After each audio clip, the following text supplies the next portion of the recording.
Hello viewers, welcome to my channel নিপাস cooking journey থেকে সবাইকে আসসালামু আলাইকুম। কেমন আছেন আমার প্রিয় বন্ধুরা? তো বরাবরের মতো আবারও চলে আসলাম নতুন একটি ইউনিক রেসিপি মিষ্টি কুমড়া দিয়ে কতটা অসাধারণ ও লোভনীয়ভাবে একটি রেসিপি তৈরি করা যায় সেটাই আমি আপনাদের সাথে আজকে শেয়ার করব। যে মিষ্টি কুমড়া দিয়ে যে এতটা অসাধারণভাবে একটা রেসিপি তৈরি করা যায় সেটা আমি আগে কখনোই জানতাম না প্রিয় বন্ধুরা। তো চলে আসলাম মিষ্টি কুমড়া দিয়ে রেসিপি শেয়ার করার জন্য। তো আমি একটি মিষ্টি কুমড়া নিয়ে নিলাম, আর এই মিষ্টি কুমড়ার হাফ কেটে অর্ধেক পরিমাণ দিয়ে আমি এই রেসিপিটা তৈরি করে নিব। তো প্রথমে আমি মিষ্টি কুমড়া কেটে দেখেন পিস পিস করে কিভাবে পিস করেছি এভাবে করে কেটে নিলাম। তো মিষ্টি কুমড়া কেটে ভালোভাবে ধুয়ে পিস করে আপনাদের সাথে নিয়ে আসলাম আপনাদের সামনে। তো এই মিষ্টি কুমড়াগুলো দিয়েই আমি একটি অসাধারণ রেসিপি তৈরি করে আপনাদের সাথে শেয়ার করব। তো প্রথমে আমি প্যানে পানি দিয়ে দিলাম 2 কাপ পরিমাণ পানি দিয়ে দিলাম। তারপরে আমি এই পানিতে মিষ্টি কুমড়াগুলো সব দিয়ে দিব। আর এই পানিটার মিষ্টি কুমড়াগুলো দিয়ে আর উপর থেকে কিছু লবণ, স্বাদ মতো লবণ ছিটিয়ে দেব। আর 3 পিস আমি চিকেন নিয়েছি, চিকেন 3 পিস আমি এই যে মিষ্টি কুমড়ার সাথে আমি সেদ্ধ করে নিব। আর এখানে আমি উপর থেকে লবণ ছিটিয়ে দেব।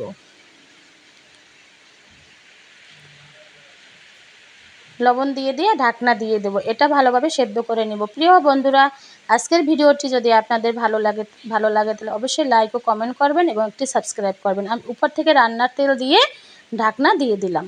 5 মিনিট পরে আবার চলে আসলাম। দেখেন ফুটতিছে, আমার মিষ্টি কুমড়াও 50% হয়ে গেছে। আর এটা ভালোভাবে পুরো পানিটা একদম মিষ্টি কুমড়ার সাথে ভাজা ভাজা করে নেব। তো আমার কিন্তু অলরেডি পানিটাও মিষ্টি কুমড়ার সাথে একদম কমে গেছে। দেখেন মিষ্টি কুমড়াও সেদ্ধ হয়ে গেছে, একদম ভাজা ভাজা করে নেব এই পানির সাথে মিষ্টি কুমড়া। দেখেন একদম মোটামুটিভাবে ভাজা ভাজা হয়ে আসছে। আর চিকেন 3 পিসও সেদ্ধ হয়ে গেছে মিষ্টি কুমড়ার সাথে। আর এখন এটা আমি আরেকটু ভাজা ভাজা করে উঠিয়ে নিব। দেখেন হয়ে গেছে মিষ্টি কুমড়া ভাজা ভাজা হয়ে গেছে পানির সাথে। এখন আমি চুলা বন্ধ করে দিলাম। মিষ্টি কুমড়া এখন উঠিয়ে ফেলবো। তো মিষ্টি কুমড়া উঠিয়ে আমি একটি ঠান্ডা করে নিব, এটা একটি প্লেটে নিয়ে। তারপর এটা ভালোভাবে ম্যাশ করে নিব। অবশ্যই প্রিয় বন্ধুরা, আজকের ভিডিওটি যদি ভালো লাগে অবশ্যই আমাকে একটি সাবস্ক্রাইব করবেন। আর প্লিজ বন্ধুরা, আমার ভিডিওটি প্রথম থেকে শেষ পর্যন্ত অবশ্যই দেখবেন। আর টেনে দেখবেন না আমার ভিডিওটি, যেহেতু আমি অনেক কষ্ট করে ভিডিওটি আপনাদের জন্যই তৈরি করি, রেসিপিটা তৈরি করি আপনাদের দেখানোর জন্যই। তো অবশ্যই প্লিজ প্রিয় বন্ধুরা আমাকে সাপোর্ট করবেন। ভিডিওটা ফার্স্ট থেকে লাস্ট পর্যন্ত দেখার জন্য অবশ্যই অনুরোধ রইল। আর আমি এখন এটা ভালোভাবে ঠান্ডা হওয়ার পরে আমি চিকেন 3 পিস অন্য প্লেটে নিয়ে নিলাম। আর এটা একটি চামচের মাধ্যমে আমি ম্যাশ করে নিলাম। একবারে ভালোভাবে ম্যাশ করে নিব।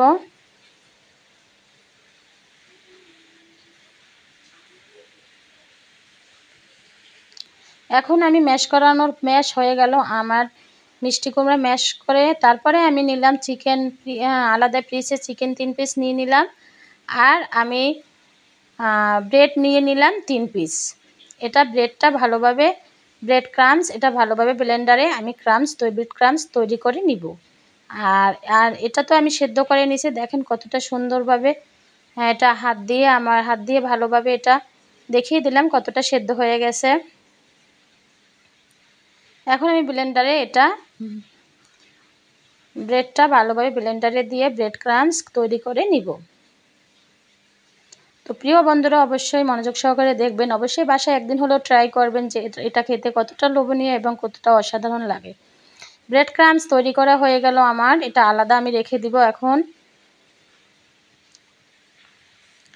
আর আমি চিকেন 3 পিসও ভালোভাবে ব্লেন্ডার করে নিব। চিকেন 3 পিসও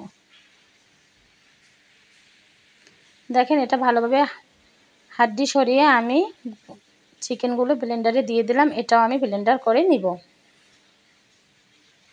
হয়ে গেল আমার চিকেনগুলোও ব্লেন্ডার করা। এটাও জুড়ো জুড়ো হয়ে গেছে, যেহেতু আমি এটা সেদ্ধ করে নিয়েছি এজন্য এটা কিমা হয়নি, এটা একদম জুড়ো জুড়ো হয়ে গেছে। এটা আমি এখন এটা দিয়ে আর ব্রেড ক্রাম্বস দিয়ে দুটোটা আমার রেডি হয়ে গেল। এখন আমি এটা ভালোভাবে দেখিয়ে দিলাম ব্রেড ক্রাম্বস আর চিকেন ব্লেন্ডার করা। তো এখন এর মধ্যে আমি একটি বাটি নিয়ে নিলাম। বাটিতে আমি প্রথমে 1 কাপ পরিমাণ পেঁয়াজ দিয়ে দিলাম, আর ধনিয়া পাতা দিয়ে দিলাম স্মেলের জন্য, আর এর মধ্যে আমি কিছু কাঁচা লঙ্কা দিয়ে দিলাম। আপনি আপনার স্বাদ মতো মরিচ দিয়ে নেবেন, আমি আমার স্বাদ মতো মরিচ দিয়ে নিলাম। আর এখন দিয়ে দিলাম স্বাদ মতো লবণ। এটা দিয়ে ভালোভাবে হাত দিয়ে এখন পেঁয়াজ, ধনিয়া পাতা আর মরিচ ভালোভাবে মাখিয়ে এখন আমি ম্যাশ করা মিষ্টি কুমড়োগুলো ভালোভাবে দিয়ে দিব।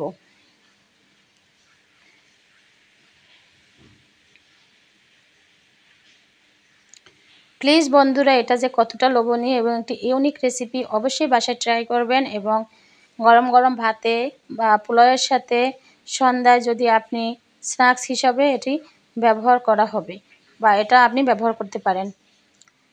তো এখানে আমি আদা বাটা দিয়ে দিলাম 1 চামচ পরিমাণ। শেয়ার করবেন অবশ্যই আমার ভিডিওটি ভালো লাগলে আপনারা শেয়ার করবেন এবং আমাকে সাবস্ক্রাইব করবেন। দেখেন আমি আদা বাটা, জিরা বাটা দিয়ে দিলাম, আর গোলমরিচের গুঁড়া দিয়ে দিলাম 1 চামচ পরিমাণ, গরম মশলা 1 চামচ পরিমাণ, জিরা ভাজা 1 চামচ পরিমাণ, আর মরিচের গুঁড়া 1 চামচ পরিমাণ। আর এখানে আমি হলুদের গুঁড়া দিয়ে দিলাম 1/2 চামচ পরিমাণ। আর এখানে চিকেন ব্লেন্ডার করা দিয়ে দিলাম।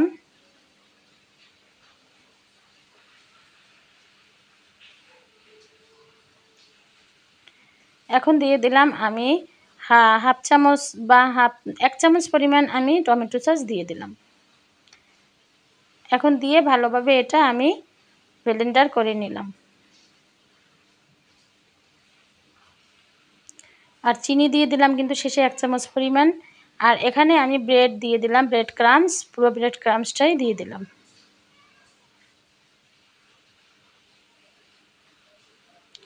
সয়া সস দিয়ে দিলাম 1 চামচ পরিমাণ।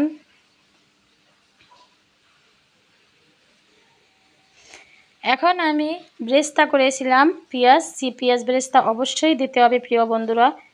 আর এখানে আমি বাটার দিয়ে দিলাম 1 চামচ পরিমাণ। তো পেঁয়াজ ব্রেস্তা দিলে অন্যরকম একটি সুঘ্রাণ চলে আসে এবং খেতে এবং খুবই স্বাদ বাড়ায়। এবং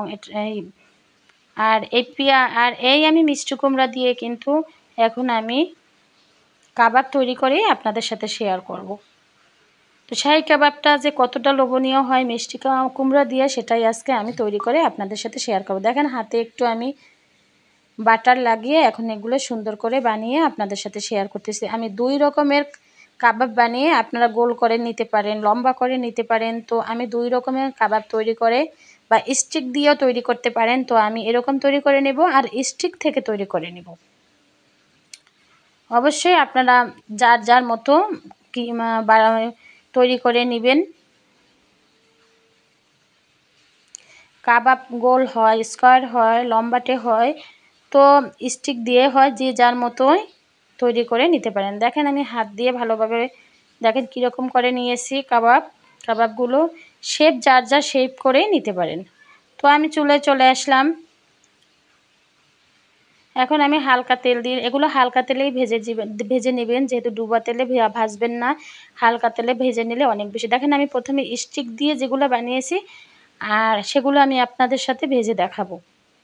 দেখেন আমি স্টিক দিয়ে ভালোভাবে এগুলো লম্বা করে আমি ভাজতেছি। তো প্রিয় বন্ধুরা, অবশ্যই আপনাদের যার যার ভালো যেরকম মনে হয় সেরকমই আপনারা শাহী কাবাব তৈরি করে নেবেন। তো দেখেন আমি এরকম স্টিক দিয়ে তৈরি করে নিলাম লম্বাটে করে। দেখেন সবগুলো এরকম লম্বাটে স্টিক দিয়ে তৈরি করে আমি এটা ভেজে নিলাম।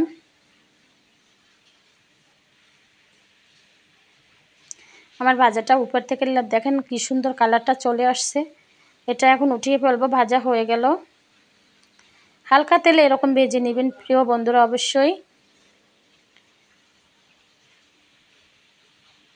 আমি 2 রকমের বানিয়ে আপনাদের সাথে শেয়ার করলাম। আপনারা গোল গোল করেও আপনারা কাবাব তৈরি করে যেরকম চিকেন কাবাব, বিভিন্ন কাবাব যেভাবে তৈরি করে সেভাবে আপনারা তৈরি করে নিতে পারেন। তো এটা গরম ভাতে তারপর পোলাওতে খেতে যে এতটা মজা, তো না ট্রাই করলে বাসায় বুঝতেই পারবেন না এটা খেতে যে কতটা লোভনীয় মিষ্টি কুমড়োর শাহী কাবাব। তো আমি আবার দিয়ে দিলাম এগুলো ভেজে। অবশ্যই আপনাদের সুবিধার্থে আমি ভেজে বারবার দেখাচ্ছি, দ্বিতীয়বারও আবার ভাজতেছি, এটা আপনাদের সাথে শেয়ার করতেছি। তো প্রিয় বন্ধুরা অবশ্যই অবশ্যই বাসায় একদিন হলেও ট্রাই করবেন, যেহেতু আমি কষ্ট করে ভিডিও তৈরি করি আপনাদের জন্যই প্রিয় বন্ধুরা, আপনাদের ভালো লাগার জন্য। আর অবশ্যই প্রথম থেকে শেষ পর্যন্ত আমার ভিডিওটা দেখার চেষ্টা করবেন, আপনাদের সাথে অনুরোধ রইল। আর অলরেডি যারা নতুন ভিডিও আমার দেখেন প্রিয় বন্ধুরা, দেশ থেকে বিদেশ থেকে অবশ্যই আমাকে একটু সাবস্ক্রাইব করবেন এবং আমার পাশে থাকবেন। আর অলরেডি যারা করেছেন তাদেরকে অসংখ্য অসংখ্য ধন্যবাদ। আর আমি কিন্তু আপনাদের অপেক্ষায় থাকি, কখন আমাকে একটু সাবস্ক্রাইব করবেন এবং আমার পাশে থাকবেন, আমাকে লাইক ও কমেন্ট করবেন। আমি চেষ্টা করি আপনাদেরও পাশে থাকার সব সময়। তো আমি আমার হয়ে গেল রেডি। তো আমি ভেজে নিলাম সবগুলো, দেখেন ছোট ছোটোগুলো যেগুলো হাত দিয়ে বানিয়েছিলাম ওগুলো আপনাদের সাথে শেয়ার করলাম না, বড়গুলোই ভেজে দেখিয়েছি। তো হয়ে গেল আমার শাহী কাবাব মিষ্টি কুমড়ো দিয়ে একটি অসাধারণ এবং ইউনিক একটি রেসিপি। তো এই তো আমি টেবিলে পরিবেশন করলাম এবং আমি কিছু টমেটো দিয়ে দিলাম। আপনারা যার যার মতো করে পরিবেশন করে নেবেন প্রিয় বন্ধুরা। তো আমি টমেটো দিয়ে দিলাম, টমেটো দিয়ে এটা খেতে খুব মজা। এই তো দেখেন,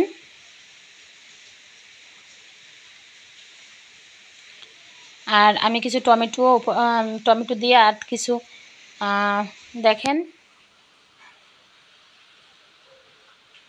দেখতে কতটা সুন্দর, কতটা লোভনীয়।